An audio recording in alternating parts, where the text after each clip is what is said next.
Yo teman-teman, baik lagi sama gue Randy. Di video game kali ini gue akan ceritain pengalaman gue hampir masuk pengadilan di Australia. Wah, gila. Kesannya gue tuh anak kriminal banget ya. Tapi tunggu dulu. Ini beda, gue bukan kriminal, gue ini anak baik-baik. Nah, banyak banget tuh ya sebagai pendatang kita itu kalau pada saat masih visa student atau teman-teman yang masih visa student, kita tuh sering ngerasa diri kita tuh, aduh, gue di sini cuma student. Terus apalagi kalau misalnya di tempat kerja lah, udahlah dengerin aja lah apa kata bos lah gitu daripada dipecat. Terus ada yang sering bilang daripada dilaporin, bla bla bla gitu. Di sini gue pengen ngasih motivasi ke teman-teman ya.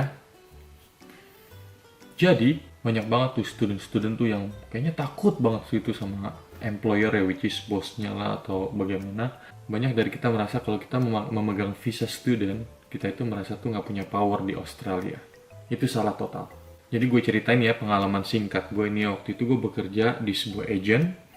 Dia itu agent untuk kayak housekeeping lah.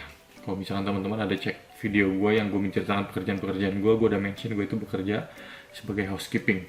Saat itu ya, gue bekerja sekitar 9 bulan, tiba-tiba gue ada masalah sama manajernya. Pas pada saat itu, kontrak gue itu sebagai part-time. Tiba-tiba pada saat Jumat malam, manajer itu SMS gue, lu nggak usah datang lagi kerja gitu. Ya kasarnya itu dipecat lah langsung gitu. Gue emang udah ada masalah sebelumnya sama ini manajer. Jadi gue dipecat, gue bilang ke dia, lu nggak bisa pecat gue gitu aja, karena kontrak gue part-time. Dan lu harus kasih alasan yang valid buat mecat gue. Terus tapi dia balas SMS lah, itu gue nggak happy akan kerja lu bla bla bla segala kayak gitu. Nah di sini teman-teman harus pinter. Jangan ngerasa saat itu gue masih student ya, belum PR. Jangan ngerasa karena teman-teman student, teman-teman down di sini. Nah di sini gue baca kontrak gue lagi sama agentnya.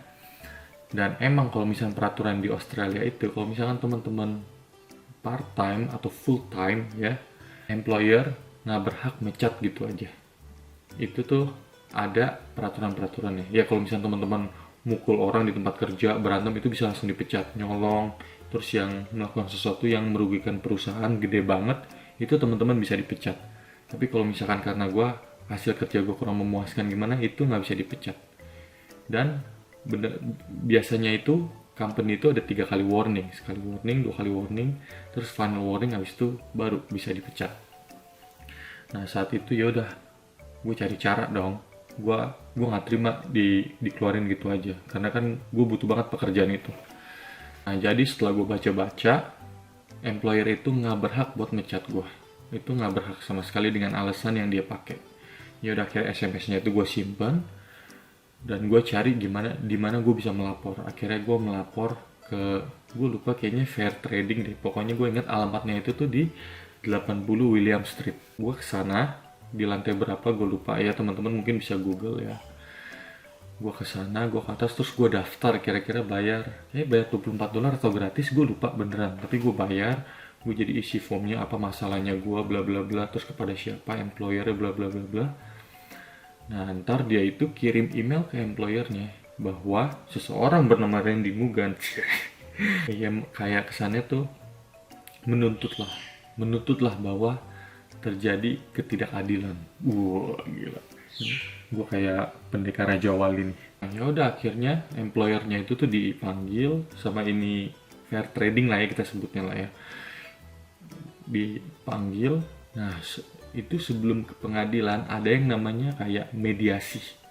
Jadi kita diketemuin dulu, kalau bisa damai di situ damai. Kalau misalkan nggak ketemu, maksudnya nggak ketemu persetujuan ya mau damainya seperti apa, itu baru ke pengadilan. Jadi ketemu tuh, wow. Pas ketemu ngomong, jadi ada satu orang dari yang pemerintah itu, terus yang dari employer ada satu orang sama manajernya yang gue berantem sama dia, sama gue. Terus ngomong-ngomong segala, nggak bisa itu lu nggak bisa pecat karena gue ini kontrak part time, gue bilang seperti itu. Tapi yang si manajernya bilang hasil lu kurang memuaskan. Gue bilang iya, meskipun hasil gue kurang memuaskan, tapi lu nggak boleh pecat gue seenak itu aja. Lu at least kasih gue warning biar gue bisa improve. Nah, ya akhirnya ketemu, akhirnya kita deal bahwa gue minta employer itu bayar 3 minggu gaji gue. Maksudnya bukan gue kerja nggak dibayar ya, Jadi gaji 3 bulan gue terakhir dihitung rata-ratanya terus dibayar kali 3. Ya jadi kayak 3 minggu gaji lah. Itu emang peraturan di sini gitu. Adalah hitung-hitungannya adalah setelah gue pelajari emang itu 3 minggu. Pertamanya gue minta 6 minggu, terus dia employer bilang 1 minggu, berapa? 2 minggu. Terakhir gue pengen insist banget buat 4 minggu. Tapi employernya maunya 3 minggu. Ya akhirnya terus orang yang ini nih, yang dari fair trading ini nih, dia ngomong ke employer, gue pengen ngomong sama Randy sebentar, lu keluar dulu ya gitu. Ya akhirnya dia sih kasih gue advice. Dia nanya gue umur berapa, saat itu gue baru umur 23, ya 23. Dia bilang ke gue, lu masih student, dan mungkin lu bisa, masa depan lu masih jauh. Terus dia juga bilang gue ini masih muda, umur 23. Ya dia bilang, ya lu ambil aja 3 minggu gaji, lu bisa cari kerjaan di mana-mana kok. Gue bukannya mau ngebelain itu employer, soalnya kalau misalkan lu masuk court, ntar lu ke depan-depannya pas jadi susah deh. Lu mau apply apa susah karena nama lu udah ada di court. Lu harus hati-hati dengan itu, dan lu masih muda, masa depan lu masih jauh. Dan gua yang menurut lu kalau misalkan cuma beda seminggu atau 2 minggu bayaran, lu bakal bisa kerja kalau bisa, uang itu bisa dicari. Nah dari situ gua iyain sarannya, itu gua terima. Oke, akhirnya kita deal 3 minggu. Jadi employer tuh bayar ke gua 3 minggu gaji. Dan ternyata benar, pada saat gue mau apply PR, itu tuh ada pertanyaannya tuh, apakah gue pernah ke court atau gimana. Terus kan gue juga harus police check segala, kalau misalkan ada dia minta dokumen-dokumennya lah, masalahnya apa segala. Jadi lebih ribet. Untung gue dengerin apa kata tuh orang tuh, si Patua. Jadi ya itulah, itu sedikit pengalaman gue lah. Gue hampir mau masuk ke pengadilan, bukan kriminal ya, gara-gara masalah ini. Nah jadi tips gue buat teman-teman terutama yang di Australia, terutama para student, kalau misalkan teman-teman emang ada masalah, ingat, mau teman-teman casual, part-time atau full-time, teman-teman baca kontrak teman-teman sebaik mungkin. Baca dengan teliti, terus juga pelajari peraturan-peraturan di Australia. Karena setahu gue casual itu dia juga nggak bisa main pecat gitu aja. Itu ada aturan-aturannya. Casual, part-time, full-time, itu juga ada hitungannya. Kalau misalkan teman-teman udah kerja 4 tahun, ntar hitungannya ada lagi gitu. Jadi dia harus bayar uang, namanya uang redundant gitu, nggak bisa dikeluarin gitu aja. Jadi kita harus smart lah. Jangan kita ngerasa kalau kita ini student, visa kita student gitu, kita pendatang, terus kita iya aja sama bos. Jangan kayak gitu. Pokoknya student di sini pun pemerintah juga perhatiin kok. Itu kasarnya lah. Jadi pelajari juga peraturan-peraturan di Australia, peraturan-peraturan pemerintah itu seperti apa, teman-teman harus pelajari.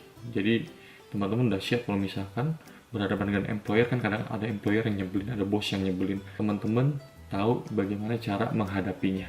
Nah ya udah, sampai di sini dulu aja teman-teman videonya ya. Thank you teman-teman yang udah mau nonton. Kalau teman-teman mau nanya apa-apa, komen, pasti gue balas. Teman-teman jangan lupa klik like, share, and subscribe. Sampai bertemu di video selanjutnya. Bye-bye. Mantap.